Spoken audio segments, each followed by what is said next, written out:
नमस्कार दोस्तों, स्वागत है आपके अपने YouTube चैनल रीडिंग लवर्स पर। दोस्तों, आज की जो वीडियो में हम करने वाले हैं आपके कॉम्पिटिटिव एग्ज़ाम के लिए महत्वपूर्ण क्वेश्चन। और ये जो क्वेश्चन है टीएसटी पीएचडी में कोई सा भी एग्ज़ाम हो, चाहे इसमें आपका DT+B वाला एग्ज़ाम है या फिर यूटी चंडीगढ़ वाला एग्ज़ाम है, तो ये जो क्वेश्चन आपके दोनों एग्ज़ामों के लिए महत्वपूर्ण रहने वाले हैं। तो जिसमें हमारा यहाँ पर पहला क्वेश्चन रहेगा, निम्नलिखित में से स्मरण करने की कौन सी विधि है।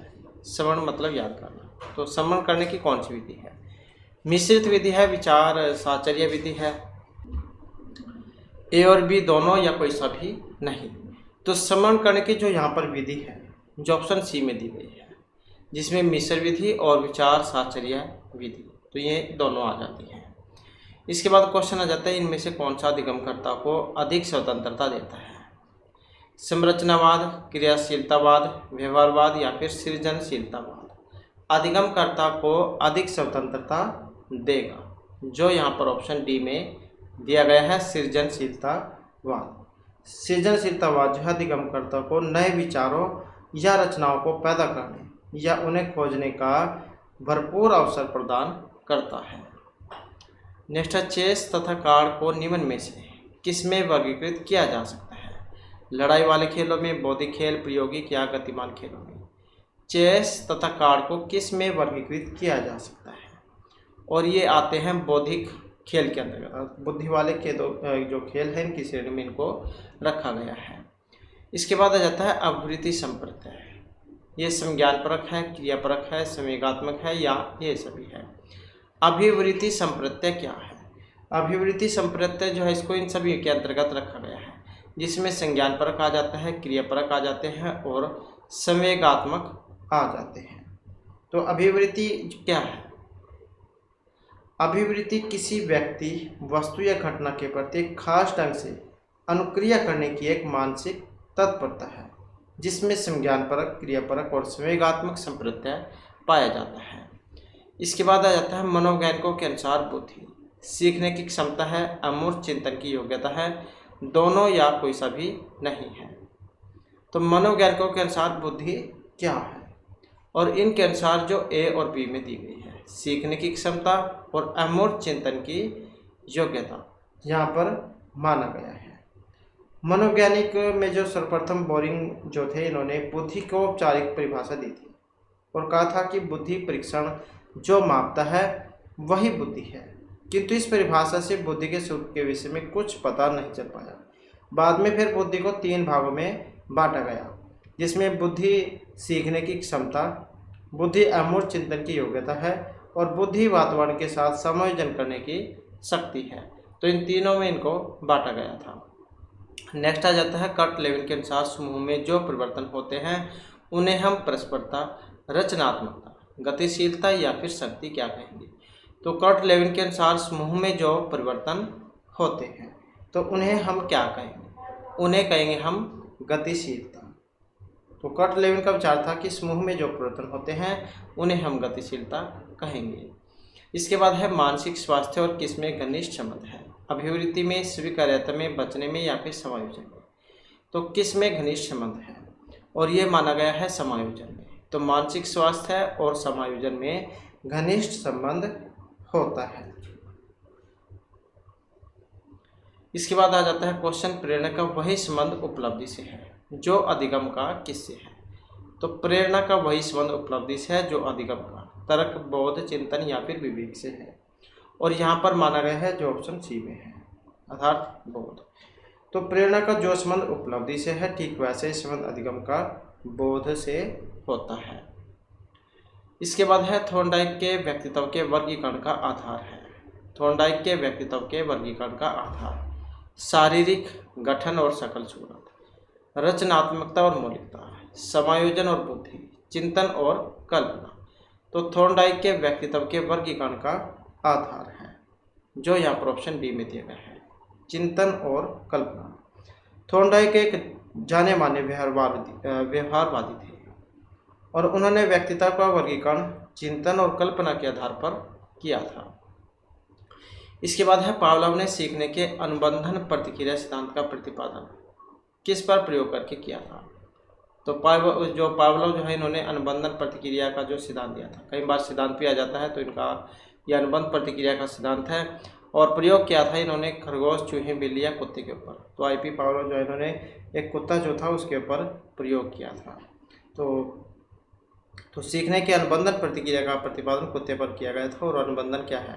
अनुबंधन एक ऐसी प्रक्रिया है जिसके द्वारा उद्दीपक और अनुक्रिया के मध्य साहचर्य स्थापित होता है। तो इन्होंने जो कुत्ता जो था उसकी जीभ पर एक परख नली बांध दी थी और उसको फिर जो है घंटे बजने के बाद भोजन दिया जाता था और उसके फिर उसमें जो लार जो आती थी उसको मापा जाता था। तो एक दिन फिर जो है उसको खाली घंटी बजाएगा लेकिन भोजन नहीं दिया गया, तब भी फिर सेम वही प्रतिक्रिया थी जो भोजन देने पर होती थी। तो इस प्रकार का जो प्रयोग है इन्होंने किया था। तो ये अनुबंधन प्रतिक्रिया का सिद्धांत है। इसके बाद आ जाता है सीखने का वक्र। सीखने की प्रगति का सूचक है, मौलिकता का, गत्यात्मकता का या रचनात्मकता का सूचक है। तो सीखने का वक्र का संबंध है जो यहाँ पर ऑप्शन ए में दिया गया है, सीखने की प्रगति का ये सूचक है। इसके बाद है अध्यापन के समय अध्यापक को निम्नलिखित में से किसका सर्वाधिक ध्यान रखना चाहिए? अध्यापन के समय अध्यापक को किसका सबसे अधिक ध्यान रखना चाहिए? विषय वस्तु का, विद्यार्थियों की आयु, भिन्नता, विद्यार्थियों की पारिवारिक पृष्ठभूमि का। तो किसका ध्यान रखा जाना चाहिए? और ये है व्यक्तिक भिन्नता का। तो किसी शिक्षक की व्यक्तिक भिन्नता की जानकारी उसके शिक्षण को उत्कृष्ट बनाती है और इसी जानकारी से ही वह विभिन्न शिक्षण विधियों का प्रयोग करते हुए शिक्षण अधिगम प्रक्रिया उद्देश्यों को प्राप्त कर सकता है। इसके बाद आ जाता है अभिप्रेरणा के स्रोत कौन कौन से हैं? आवश्यकता, चालक, प्रेरक या ये सभी अभिप्रेरणा के स्रोत हैं। और जो यहाँ पर ऑप्शन डी में दिए गए हैं, मतलब ये सभी इसमें आ जाते हैं। इसके बाद है नेक्स्ट क्वेश्चन है व्यवहार में होने वाले स्थायी परिवर्तन जो अभ्यास के कारण होते हैं उसको कहा जाता है सीखना, सोचना, क्रिया करना या कल्पना करना। व्यवहार में होने वाले स्थायी परिवर्तन जो अभ्यास के कारण होंगे और उनको हम क्या कहेंगे? तो उन्हें हम कहेंगे सीखना। इसके बाद आ जाता है अगला क्वेश्चन हमारा। क्वेश्चन है गैगने का संबंध बताना इनमें से किससे था? अधिगम के श्रेणीकरण, सिद्धांत, मूल्यांकन या प्रबंधन से। तो गैगने का संबंध किससे था? और इनका जो इसमें संबंध है तो ये अधिगम के श्रेणीक्रम से है। तो गैगने ने इनकी जो पुस्तक थी द कंडीशन ऑफ लर्निंग, इसमें सीखने के मूल 8 प्रकारों का वर्णन किया था जिसमें सीखने का क्रम श्रृंखलाबद्ध होता है और इस श्रृंखला में सबसे ऊपर समस्या समाधान और सबसे नीचे सांकेतिक सीखना होती है। इसके बाद आ जाता है बुद्धि लब्धि के संबंध में एक सही है। बौद्धिक आयु से व्युत्क्रमी संबंधित है, कालानुक्रमिक आयु से प्रत्यक्ष संबंधित है, कालानुक्रमिक आयु से व्युत्क्रमी संबंधित है, बौद्धिक तथा कालानुक्रमिक आयु दोनों से प्रत्यक्षतः संबंधित है। तो बुद्धि लब्धि के बारे में कौन सा सही है? और जो यहाँ पर ऑप्शन सी में दिए गए हैं, कालानुक्रमिक आयु से व्युत्क्रमी संबंधित है। इसका सूत्र क्या होता है बुद्धि लब्धि का? मानसिक आयु बटे वार्षिक आयु गुना 100। इसके बाद आ जाता है 16 PF का प्रयोग किसके मापने हेतु किया जाता है? सृजनात्मकता, अभिरुचि, व्यक्तित्व या दबाव। तो 16 PF का प्रयोग किसके मापने के लिए किया जाता है?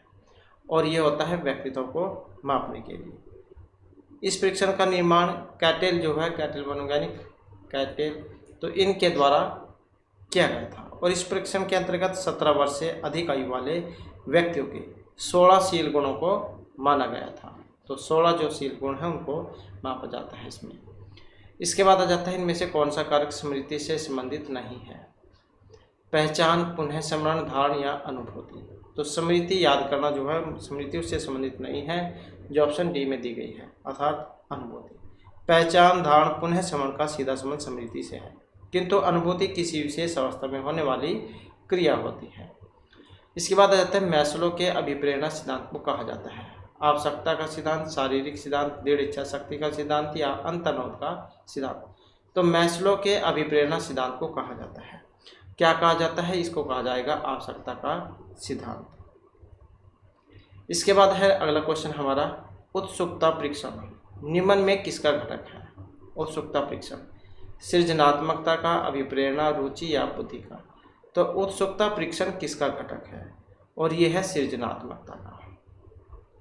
इसके बाद जाता है इनमें से सृजनात्मकता का संबंध नहीं है। तो सृजनात्मकता का संबंध किससे नहीं है? मौलिकता, प्रवाह, मितव्ययिता या उपयोगिता से। तो सृजनात्मकता का किससे संबंध नहीं है? और जो ऑप्शन सी में दी गई है तो ये आ जाती है मितव्ययिता। सृजनात्मकता मुख्यतः नवीन रचना या उत्पादन में होती है और इसमें मौलिकता, उपयोगिता तथा प्रभाव का गुण पाया जाता है। इसके बाद है प्रधानाध्यापक या वरिष्ठ शिक्षक के लिए विद्यालय में कौन सी नेतृत्व शैली बेहतर होती है? प्रधानाध्यापक या वरिष्ठ शिक्षक के लिए सत्ताधारी नेतृत्व, प्रजातांत्रिक, हस्तक्षेपी या कोई सी भी नहीं। तो प्रधानाध्यापक या वरिष्ठ शिक्षक के लिए नेतृत्व शैली बेहतर होती है जो ऑप्शन बी में दी गई है। तो ये होती है प्रजातांत्रिक नेतृत्व की। इसके बाद आ जाता है मानसिक स्वास्थ्य के नियमों को खोजना और उन्हें बनाए रखना। ये अध्ययन का कौन सा केंद्र बिंदु है? तो मानसिक स्वास्थ्य के नियमों को खोजना और उन्हें बनाए रखना अध्ययन का केंद्र बिंदु है। सैफर, हैडफील्ड, ड्रेवर या लैटे। और जो यहाँ पर ऑप्शन सी में दिया गया है अर्थात ये ड्रेवर है। तो मानसिक स्वास्थ्य के नियमों की खोज करना और उनके संरक्षण के उपाय करना ड्रेवर द्वारा दी गई मानसिक स्वास्थ्य की परिभाषा है। इसके बाद आ जाता है नेक्स्ट क्वेश्चन। क्वेश्चन इनमें से कौन सा भूलने का सिद्धांत है? तो भूलने के सिद्धांत से संबंध है प्रतिस्पर्धात्मक, प्रतिपकारी, प्रतिबोधित या प्रतियाचित अवरोध। तो भूलने के सिद्धांत से संबंधित है और जो यहाँ पर ऑप्शन बी में दिया गया है तो ये आ जाता है प्रतिपकारी अवरोध। प्रतिपकारी अवरोध बोलना मतलब बोलना क्या क्या कर देते हैं जिसको याद न रहना, विस्मरण। तो ये एक ऐसा सिद्धांत है और इस सिद्धांत के अनुसार मौलिक रूप से सीखी गई विषय वस्तु और उसके ढाल की जांच के बीच में किसी अन्य विषय वस्तु को सीखने पर मौलिक रूप से सीखी गई विषय वस्तु की जानकारी में कुछ कमी उत्पन्न हो जाती है। तो प्रतिपकारी अवरोध जो है यहाँ पर इसका सही आंसर रहेगा। नेक्स्ट आ जाता है निम्नलिखित में से मानसिक विकार के लक्षणों को सभी दिखाते हैं सिवाय भग्नाशा, तनाव, संबंध या चिंता के। और इसमें देखें तो यहाँ पर जो हमारा सही आंसर है ऑप्शन आएगा सी वाला। तो ये यहाँ पर संबंध के। इसके बाद है विकास के किस काल को अत्यधिक दबाव और तनाव का काल कहा गया है? अत्यधिक दबाव और तनाव का काल किशोर, प्रौढ़, मध्य या वृद्धावस्था। और ये कहा गया है यहाँ पर किशोर अवस्था को। चार जो अवस्थाएं जो इसमें बांटा गया था शैशव, बाल्य, किशोर और युवा। तो किशोर अवस्था जो है यहाँ पर ये आ जाती है जिसे तनाव का काल कहा गया है। 12 से 18 वर्ष मानी गई है, कई बार आपको 13 से 19 भी देखने को मिल सकती है। इसके बाद है निम्न में से कौन सा लक्षण किसी मापक उपकरण के लिए सर्वाधिक वांछनीय है? विश्वसनीयता, वैधता, वस्तुनिष्ठता या मानक। तो कौन सा लक्षण किसी मापक उपकरण के लिए सर्वाधिक वांछनीय है? और जो यहाँ पर ऑप्शन ए में दिया गया है तो ये विश्वसनीयता है। विश्वसनीयता जो होता है किसी मापक उपकरण का सर्वाधिक वांछनीय गुण है और जिस उपकरण का वास्तविक प्रसारण का अनुपात संयोग प्रसारण के अनुपात में जितना अधिक होगा उसकी विश्वसनीयता उतनी ही अधिक होगी। इसके बाद है थ्रस्टन तथा लिकार्ड निम्न में किसके मापन से संबंधित है? बुद्धि, अभिवृत्ति, मूल्य या व्यक्तित्व। तो इनका जो संबंध है ये अभिवृत्ति से है। इसके बाद है बुद्धि का तरल मौजक मॉडल, ये दिया था कैटेल, गिलफोर्ड, थ्रस्टन या फिर स्पीयरमैन। बुद्धि का तरल मौजक मॉडल और ये दिया गया था कैटेल के द्वारा। तो कैटेल और हो इनके द्वारा दिया गया था ये। और इस मॉडल के अनुसार व्यक्ति में सोचने और तर्क करने की जन्मजात शक्ति होती है। इसके बाद आ जाता है बच्चे के संज्ञानात्मक विकास हेतु उत्तम स्थान कौन सा है? खेल का मैदान, सभागार, घर, विद्यालय, कक्षा का वातावरण। तो संज्ञानात्मक विकास के लिए सबसे जो अच्छा उत्तम स्थान जो यहाँ पर माना गया है तो विद्यालय को और साथ में जो परिवार है, कक्षा, घर, तो उनका वातावरण यहाँ पर इसमें आ जाएगा। तो विद्यालय एवं कक्षा का वातावरण जहाँ से संवेदी सूचनाओं को ग्रहण कर उसका रूपांतरण, विस्तारण, संग्रहण और पुनः लाभ करने के अवसर उपलब्ध होते हैं। इसके बाद हमारे यहाँ पर हिंदी ग्रामर के क्वेश्चन आ जाते हैं जिसमें क्वेश्चन आया है निसंकोच किस उपसर्ग से बना है? और इसका जो यहाँ पर इससे जो बनेगा ऑप्शन सी में जो दिया गया है संकोच। कई बार ये वाला आ जाता है, संधि विच्छेद पूछ लिया जाता है और उपसर्ग भी पूछ लिया जाता है, तो नीस जो है इसमें उपसर्ग है। और उपसर्ग में होते हैं जो शब्द के शुरू में लगते हैं। और इसके बाद आ जाता है नेक्स्ट क्वेश्चन आ जाता है आओ किस प्रत्यय में लगा है। अब प्रत्यय क्या है? प्रत्यय जो शब्द के बाद में लगेंगे, जैसे अटकाओ, दुराओ, झुलसाओ। तो आओ जो यहाँ पर आया है तो यही प्रत्यय होते हैं जो यहाँ पर ऑप्शन डी में दिए गए हैं। सभी के सभी यह आओ प्रत्यय में लगे हैं। इसके बाद है निम्नलिखित में से सही मुहावरे का चयन कीजिए। तो जो सही मुहावरा है वो बताइए। आँख की लाली, गुठली, तारा या बाल। तो मुहावरा कौन सा है इसमें सही? और सही जो मुहावरा है जो ऑप्शन सी में दिए गए हैं, आँख का तारा बहुत प्यारा। इसके बाद है दिए गए वाक्यांश के लिए एक शब्द का प्रयोग कीजिए। जिसका नाम सबसे पहले लिया जाता है उसे सर्वश्रेष्ठ, प्रथम, सम्मानीय, अग्रगण्य या सर्वनाम क्या कहा जाएगा? जिसका नाम सबसे पहले लिया जाता है तो उसको क्या कहा जाएगा? अग्रगण्य, सबसे आगे गिने जाने वाला। इसके बाद आ जाता है आलोक का विपरीतार्थक कौन सा बनेगा? दीप्ति, ज्योति, प्रकाश या फिर अंधकार। आलोक का विपरीतार्थक और यह बनेगा अंधकार। इसके बाद है महा प्लस में औसत का जब हम संधि बनाएंगे तो कौन सा बनेगा? तो इसका बनेगा जो ऑप्शन बी में दिया गया है, महा औसत, वृद्धि संधि में। इसके बाद है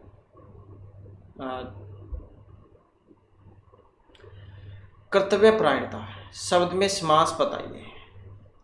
कर्म तत्पुरुष, संबंध अधिकरण या कर्ण तत्पुरुष। कर्तव्य परायण, तो कर्तव्य परायण में कौन सा है? कर्तव्य में परायण, अर्थात में, अधिकरण में, सप्तमी, तत्पुरुष, समास। तो जिस समास के पूर्व पद में अधिकरण का लोप हो उसे अधिकरण तत्पुरुष समास कहेंगे। इसके बाद है अनेकार्थक शब्द। काल के लिए इनमें से कौन सा गलत विकल्प है तो वो बताना है। कामदेव, यमराज, शत्रु या समय। तो काल के लिए गलत विकल्प का चयन कीजिए और जो यहाँ पर ऑप्शन ए में दिया गया है तो कामदेव। काल को यमराज कह देते हैं, समय के लिए भी प्रयोग होता है और काल शत्रु को भी कह देते हैं। इसके बाद आ जाता है यहाँ पर शुद्ध बताइए इनका। इसमें शुद्ध है, अब शुद्ध कौन सा है? शुद्ध है यहाँ पर वाल्मीकि शब्द जो ऑप्शन सी में दिया गया है। इसके बाद है एक तो करेला और दूसरा नीम चढ़ा। तो ये लोकोक्ति है, इसका मतलब असंभव कार्य, एक गुण दो दुर्गुण, दोहरा सदगुण या दोहरा दुर्गुण। एक तो करेला और दूसरा नीम चढ़ा, तो इसका जो मतलब है ये दोहरे दुर्गुण से है। इसके बाद आ जाता है यहाँ पर हर्ष स्वर। हर्ष स्वर बताना कौन से है? तो इसमें हर्ष स्वर के अगर हम देखें तो ऑप्शन सी में आया है, अ, ई, ओ, ई। तो ये जो है यहाँ पर हर्ष स्वर इसमें आ जाता है, ये हर्ष छोटी ही आएगी इसमें। तो हर्ष मतलब छोटा, तो अ, हर्ष ई, हर्ष ओ, रे। तो ये जो है यहाँ पर इसमें आ जाएंगे। मूल स्वर भी जो है इनको कहा जाता है।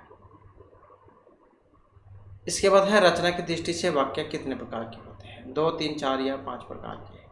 तो रचना की दृष्टि से वाक्य है, और रचना की दृष्टि से जो वाक्य है वे 3 प्रकार के होते हैं। अब 3 प्रकार कौन कौन से हैं? सरल, संयुक्त और मिश्र वाक्य। सरल वाक्य क्या है?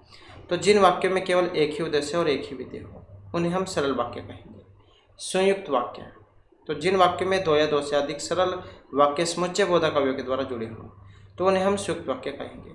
और एक होता है मिश्रित वाक्य, तो जिन वाक्यों में एक मुख्य या प्रधान वाक्य हो और अन्य आश्रित उपवाक्य हो तो उन्हें हम मिश्रित वाक्य कहेंगे।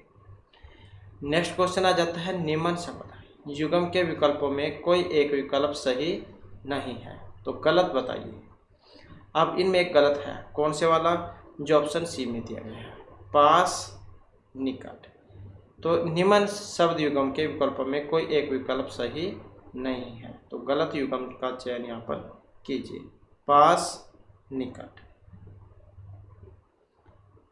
पानी, पानी, फल, फाल, प्रहार, परिहार।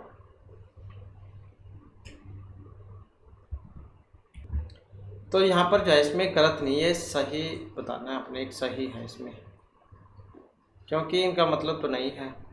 तो एक सही है इनमें तीनों में, तो पास का मतलब निकट वाला, तो ये हो जाएगा।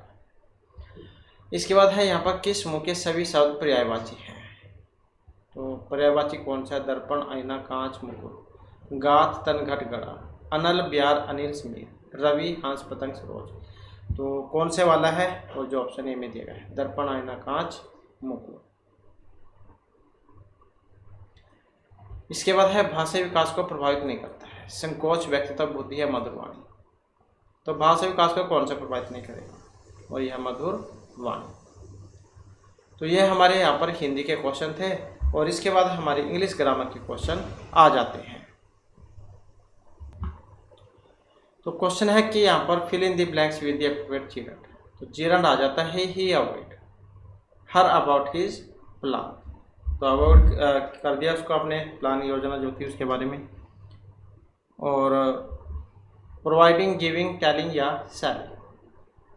अब यहाँ पर देखें तो क्या आएगा? ही अवॉइडेड टेलिंग हर, क्योंकि बताना होता है न कि देना। तो जो ऑप्शन डी में दिया गया है telling, he avoided telling her about his plan. तो उसने अपनी जो सूचना जो थी वो देने से मना कर दिया था, या उसको नज़रअंदाज कर दिया था। इसके बाद आ जाता है नेक्स्ट हमारा। नेक्स्ट में क्या है? यहाँ पर प्रीपोजिशन आ जाती है। ए गुड जज never jumps the conclusion, to, on, into या फॉर।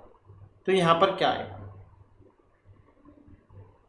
और जो ऑप्शन ए में दिया गया है टू, ए गुड जज never jump to the conclusion. तो एक अच्छा जज जो होता है वो कभी भी एकदम से कंक्लूजन पर नहीं पहुंचता है। इसके बाद है find out the correct sentence. तो इसमें एक सही है।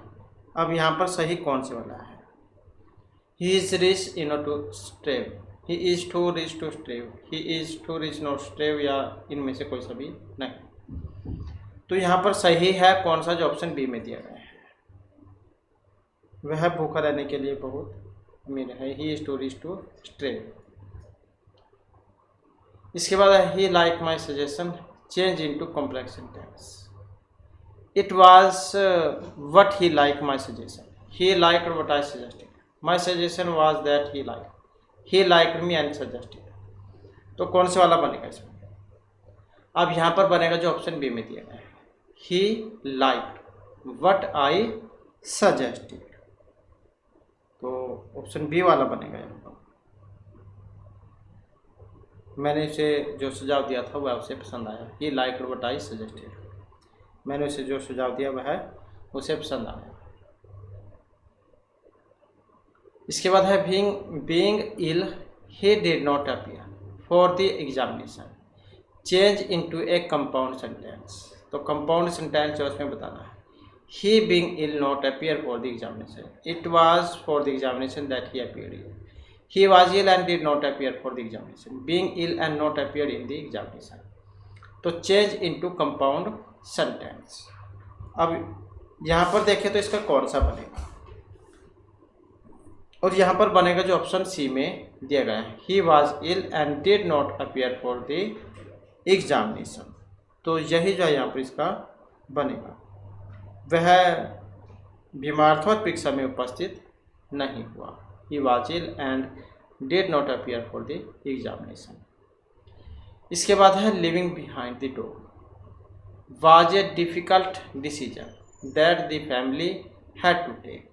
The underline part of the sentence is living behind the door was a difficult decision that the family had to take. The underline part of the sentence is, ये living behind जो है phrase है, class, subject, subordinate, conjunction है।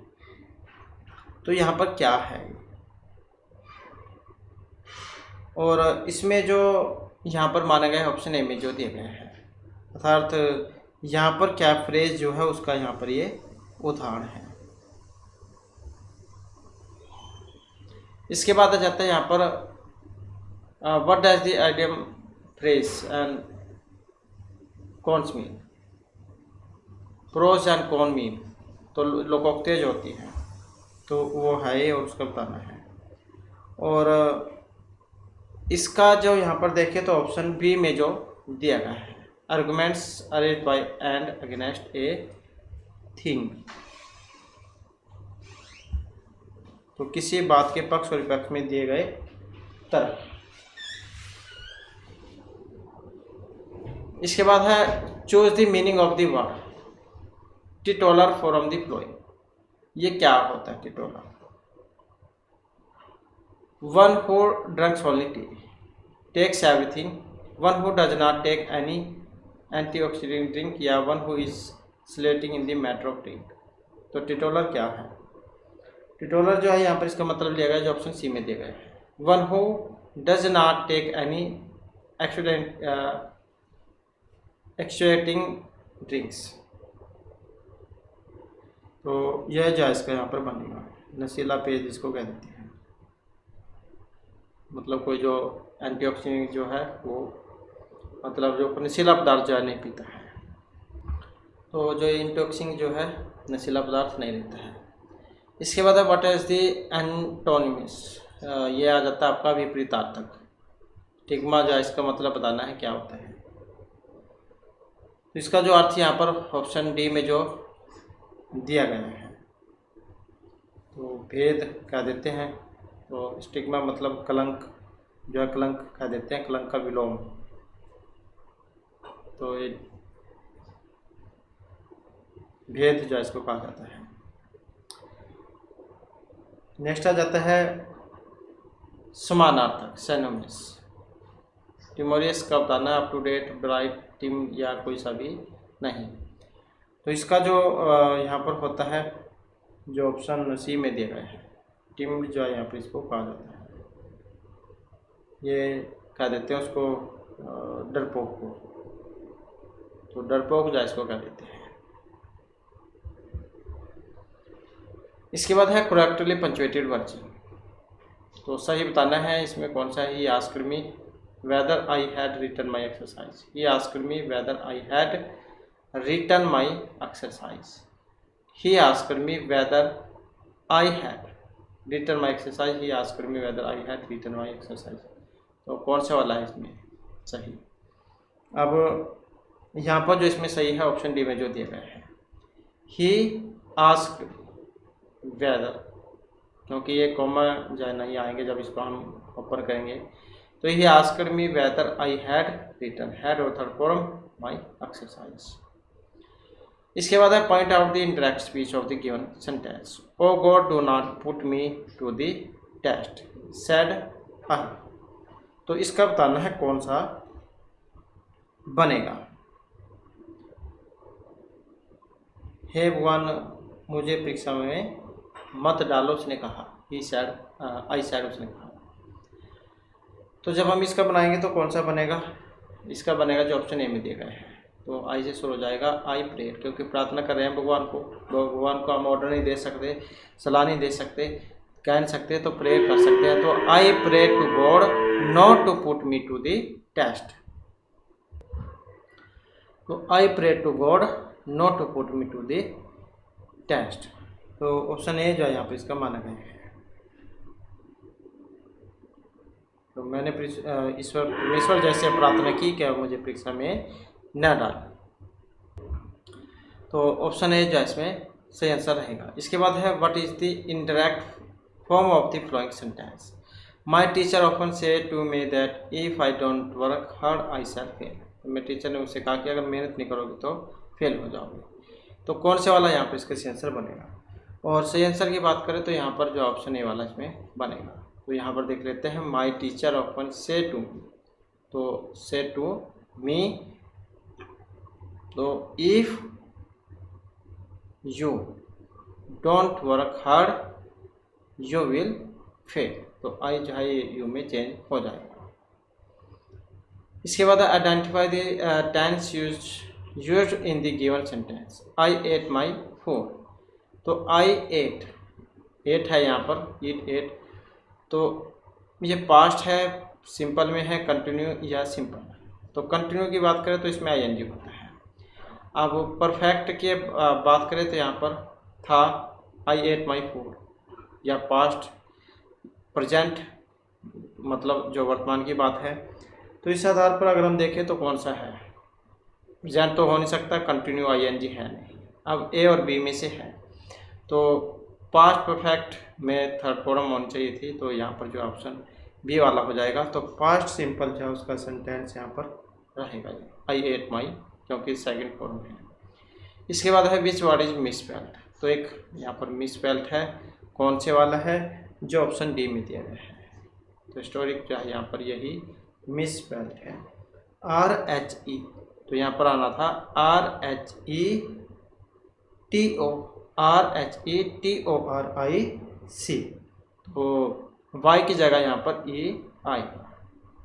इसके अलावा जो zealous है Z E A L O S, opposite हो गए O double P O S I T E, empirical हो गया E M P I R I C L M P B.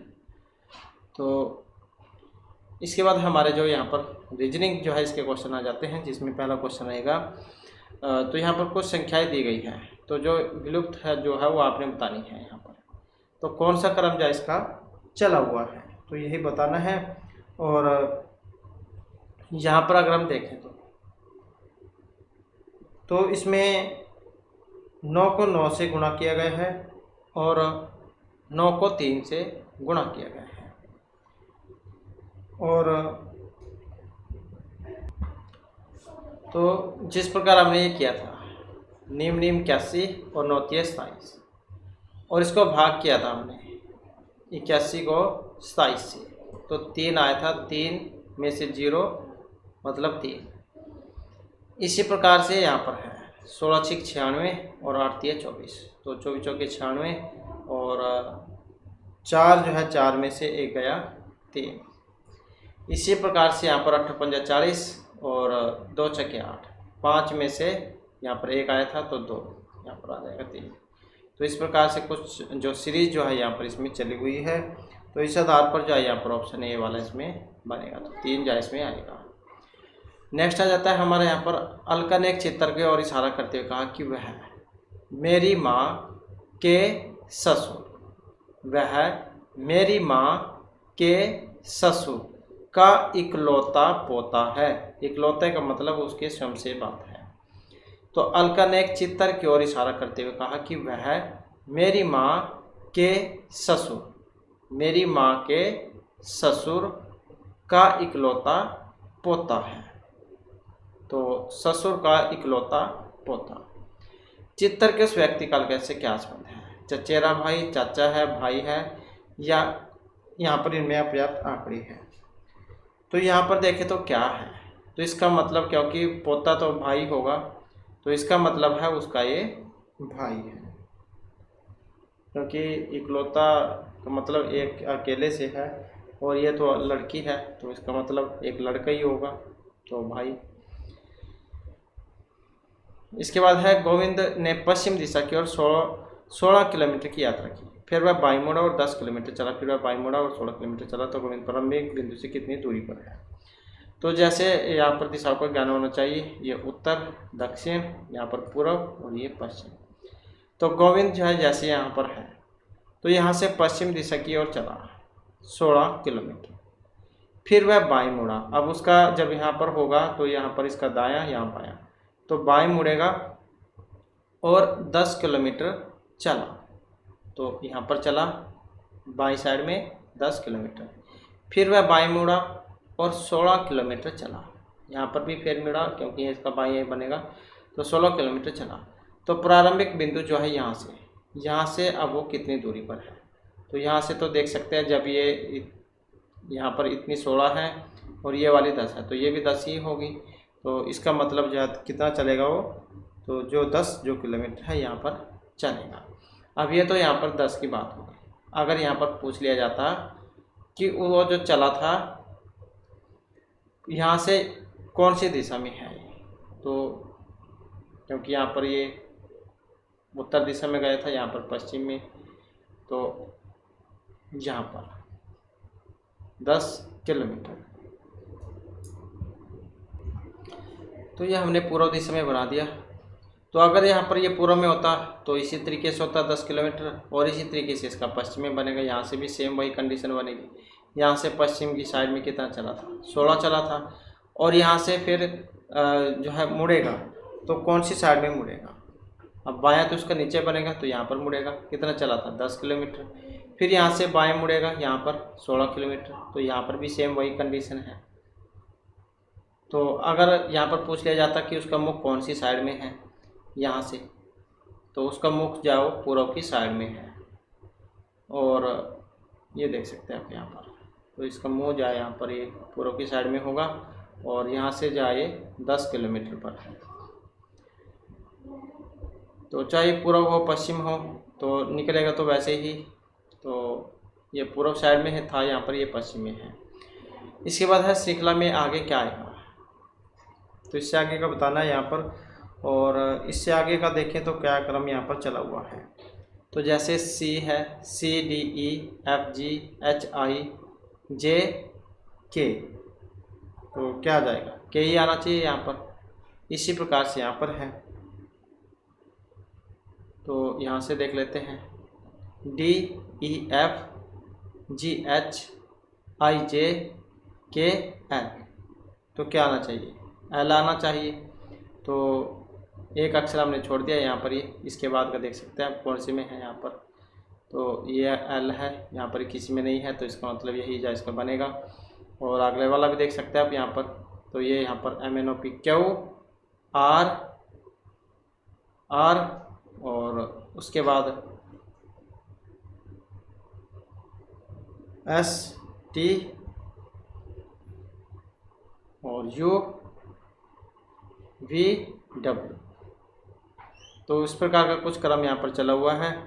और फिर तो जो यहाँ पर कौन सा आएगा, तो यहाँ पर बनेगा इसका ओ, और यहाँ पर पी। तो इसे आप निकाल के देख सकते हैं, इस प्रकार का बनेगा। इसके बाद है निम्नलिखित शब्दों के समुदाय में जो समुदाय से भिन्न है या समुदाय से संबंधित नहीं है वो बताइए। जलवायु, गैसोलीन या फिर सीमेंट। तो समुदाय से संबंधित नहीं है वो बताना है कौन सा है। तो इसमें अगर हम देखें तो जल, वायु और गैसोलीन ये सभी हमें जब प्रकृति से मिलते हैं, लेकिन सीमेंट जब बनाना पड़ता है तो यही अलग हो जाएगा। इसके बाद है यदि इंडिया को हम इस प्रकार से लिख सकते हैं, इंग्लैंड को ऐसे, तो न्यूजीलैंड को कैसे लिखा जाएगा। पहले हम इसके बारे में पता होना चाहिए कि 125 आया यहाँ पर कैसे है। तो अगर हम यहाँ पर देखें तो 1 2 3 4 5, तो 5 जो है पंजो पंजो 25 पंजे 125, तो इसकी पावर 3 हुई है, तब जाके 125 है। यहाँ पर देखें तो 1 2 3 4 5 6 7, तो 7 है, 7 की पावर 3, 7 7 49 7 343। इसी प्रकार से 1 2 3 4 5 6 7 8 9, निम्न 81 में जो है 729। तो ये वाला कुछ क्रम यहाँ पर चला हुआ है। इसके बाद है यहाँ पर लुप्त संख्या बतानी है कौन सी आएगी इसमें, तो यहाँ पर भी कौन सा क्रम इसमें चला हुआ है। तो यहाँ पर अगर हम इसमें क्रम देखें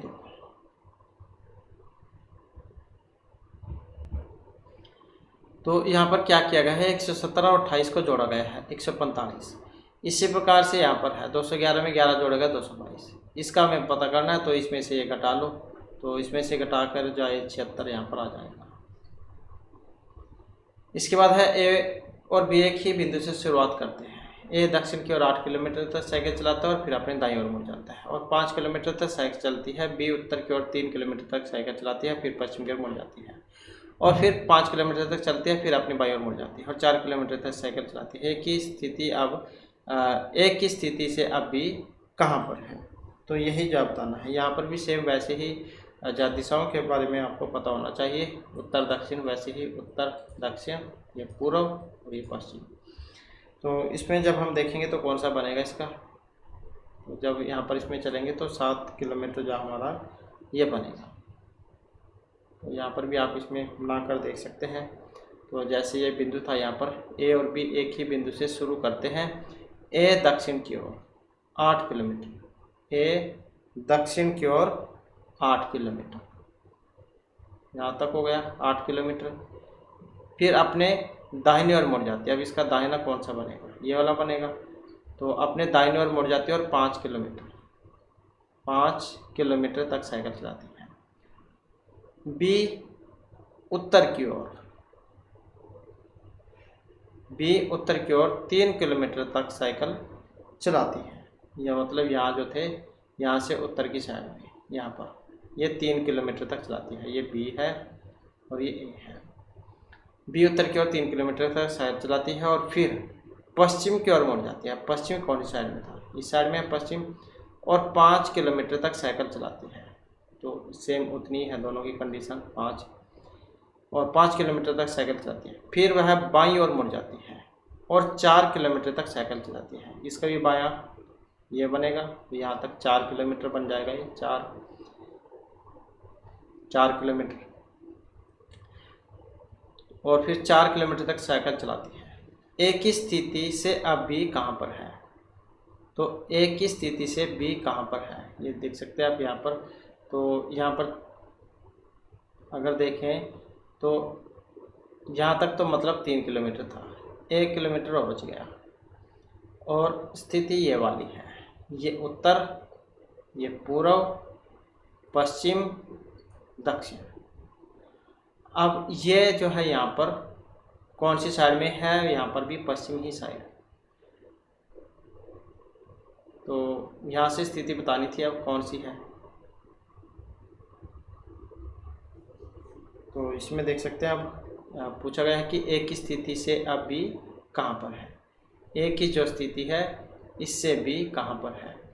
तो इसमें ये कितना हो जाएगा, यहाँ पर कितना चला है, तो इसमें जो है ये 8 और 3 यहाँ पर चला।